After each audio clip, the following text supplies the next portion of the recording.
तो स्वागत है आपका आर्यन आर्ट्स क्लासेस में। मैं हूं इमरान सर और आज हम बात करेंगे मौर्य साम्राज्य के बारे में, जो कि 12th क्लास के लिए भी है और कंपटीशन में भी पूछा जाता है। तो इस पर हम लोग चर्चा करेंगे, जिसका कि पहला पार्ट आ चुका है और दूसरे पार्ट पर भी काम करेंगे। लेकिन पहले पार्ट पर थोड़ा सा हम बात कर लेते हैं कि ये जो मौर्य साम्राज्य है, इसका जो स्थापना हुआ था वो इसका स्थापना हुआ था मगध में।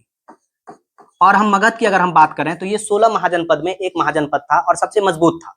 मजबूत होने के पीछे कई कारण थे इसके, क्योंकि यहाँ पर लोहा मिला था, हाथी मिला था, और उसके बाद जो है यहाँ की मिट्टी जो है उपजाऊ थी, जिसकी वजह से यहाँ के राजा जो है मजबूत थे। और चारों तरफ से इसकी राजधानी घिरी हुई भी थी, दुश्मन से उसको जो है सुरक्षा भी मिला हुआ था। लेकिन अगर हम बात करें मगध में, तो एक मगध में एक वंश आया था जिसका नाम था नंद वंश। ये जो नंद वंश थे, इसके जो राजा थे उसका नाम था महापद्मानंद, यानी इसके संस्थापक, इसके फाउंडर थे महापद्मानंद। लेकिन उन्होंने एक अच्छे तरीके से शासन व्यवस्था को किया, कलिंग वगैरह पर विजय किया, कलिंग जिसको कि आज हम उड़ीसा कहते हैं। लेकिन उसका बेटा जो आया, महापद्मानंद का जो बेटा था, महापद्मानंद, इसका जो बेटा था वो बेटा थोड़ा सा यूनिक था, जिसका नाम था घनानंद। इसको जो है जनता से उतना मतलब नहीं था, ये अपनी ही दुनिया में खोया रहता था और एक तरह से कह सकते हैं कि ये जनता के प्रति वफादार भी नहीं था, अपनी दुनिया में रहता था। लेकिन हुआ क्या कि इसी के समय में, इसी का समकालीन, जो कि पूरे विश्व को जीतने के लिए निकला था, उसका नाम था सिकंदर महान, जो पूरे दुनिया को जीतने के लिए निकला था। तो ये सिकंदर जो है, क्या होता है कि पूरे दुनिया को जीतने के क्रम में भारत की तरफ बढ़ते हैं। जब भारत की तरफ बढ़ते हैं तो ये भारत के पश्चिम उत्तर वाले क्षेत्र में, जिसका नाम है तक्षशिला, वहां का राजा था, जिसका तक्षशिला का जो राजा था उसका नाम था अंभी, जिस पर हम लोग कल बात किए थे। तक्षशिला का जो शासक था उसका नाम था अंभी। अंभी इससे बिना लड़े हुए ही इसके सामने आत्मसमर्पण कर देता है और सिकंदर जो भारत में विजय करेगा या भारत में अभियान करेगा, उसमें उसका साथ देता है। इस तरह से इसको भारत का पहला देशद्रोही राजा या गद्दार राजा भी बोला जाता है, जो कि प्राचीन काल का था। है, इसकी बात तो यहीं पर रहती है। लेकिन तक्षशिला में एक यूनिवर्सिटी था जिसका नाम है तक्षशिला विश्वविद्यालय, और ये पूरे वर्ल्ड का सबसे पहला यूनिवर्सिटी था, जिसमें कि पहले यहाँ पर पढ़ाई किए, फिर यहाँ पर प्राचार्य बने, जिसका नाम था कौटिल्य। इसके और भी नाम है जिस पर हम चर्चा किए थे। इसका दूसरा नाम है चाणक्य है, और इसके बचपन का नाम विष्णुगुप्त है। ये भी एग्जाम में कई बार पूछा गया है। तो चाणक्य जो है ना, वो तक्षशिला में रह रहा था। आंधी का ये कारनामा देख करके उसको लगा कि हमको अपने देश का सुरक्षा करना है। वो भागते हुए पहुंचता है मगध, और मगध में उस वक्त शासन कर रहा होता है घनानंद। लेकिन घनानंद के दरबार में जैसे ही पहुंचता है तो घनानंद इससे नाराज हो जाते हैं और इसका बात सुनना ही नहीं चाहते हैं। जिसकी वजह से क्या होता है कि घनानंद जो है इसको कहता है कि हम तुम्हारा कुछ नहीं सुनेंगे। लेकिन उन्होंने कहा कि सिकंदर एक विदेशी है, यूनानी है, वो भारत आ रहा है और भारत का लगभग पश्चिम वाले हिस्से पे कब्जा कर चुका है। अब उसका अगला प्लान जो है मगध है। और इस पर घनानंद और गुस्सा हो गया, बोला कि तुम हमको क्यों बता रहे हो? क्या हमारे पास गुप्तचर नहीं है, यानी सीबीआई आज का, वो नहीं है क्या जो तुम हमको बता रहे हो? जिसकी वजह से क्या हुआ कि यहाँ पर घनानंद जो है, क्योंकि वो ब्राह्मण थे और वो पढ़ने लिखने वाला काम करवाते थे, उन्होंने अपना जो है शिखा खोल दिया। शिखा जो पीछे से जो बाल रहता है, जो छोड़ दिया जाता है बेल बनाने के बाद, तो उस शिखा को उन्होंने खोल करके कसम खाया उस दरबार में कि जब तक हम तुमको तुम्हारी गद्दी पर से नहीं उतारेंगे तब तक हम जो अपना शिखा नहीं बांधेंगे। इस बात पर जो है घनानंद हंसने लगा कि तुम क्या करेगा, एक नॉर्मल टीचर है, तुम हमको अपने गद्दी पर से कैसे हटा सकता है?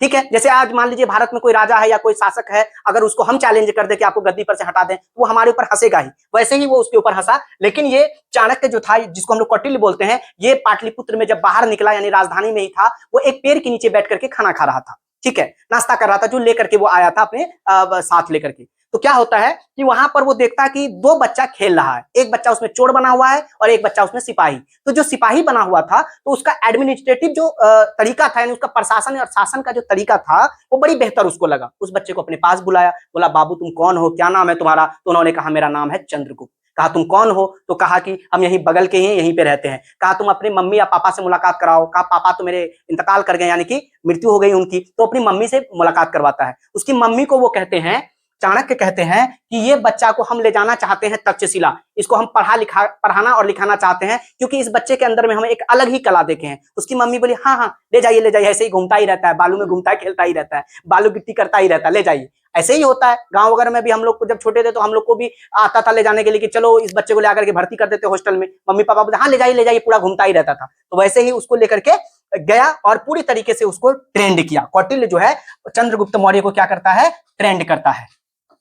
चंद्रगुप्त इसका नाम था, चंद्रगुप्त। और मौर्य इसलिए इसके नाम में लगता है। कुछ इतिहासकार कहते हैं कि इसके खानदान के लोग मौर्य जो है पालने का और बेचने का काम करते थे, इसलिए इसके नाम के आगे मौर्य लगा। तो मौर्य साम्राज्य का ये जो है स्थापना भी करते हैं। लेकिन होता कुछ और है, चंद्रगुप्त मौर्य को वहां पर ट्रेंड कर देते हैं पूरी तरीके से, सारा विद्या, उसको संस्कृत भी पढ़ाते हैं, उसको तलवारबाजी, घुड़सवारी, भाला चलाने का अंदाज, यानी एक सेना को या एक सेनापति को जितनी भी चीजों की जरूरत होती है वो हर तरीके से चाणक्य या कौटिल्य जो है उसको तैयार करता है, क्योंकि उसको अपना प्रतिशोध करना था, अपना बदला लेना था। किससे? तो घनानंद से लेना था, इसलिए वो उसको पूरा तैयार करता है। लेकिन अब सवाल ये आता है, क्या चंद्रगुप्त मौर्य अकेले इतने बड़े सम्राट पर हमला करेगा? ऐसा हो ही नहीं सकता है। अब चंद्रगुप्त मौर्य बोला अपने गुरु को, जो उसका चाणक्य जो उसका गुरु था, बोला गुरु जी बताइए अब हम हमला कैसे करें, हम अकेला तो कर नहीं सकते हैं, हमको चाहिए सेना। तो बोला ठीक है, लेकिन इसकी एक कमी को हम आपको बताते हैं घनानंद की। वो जिस भी सेना से नाराज होता था उसको एक जंगल में जाकर के छोड़ देता था।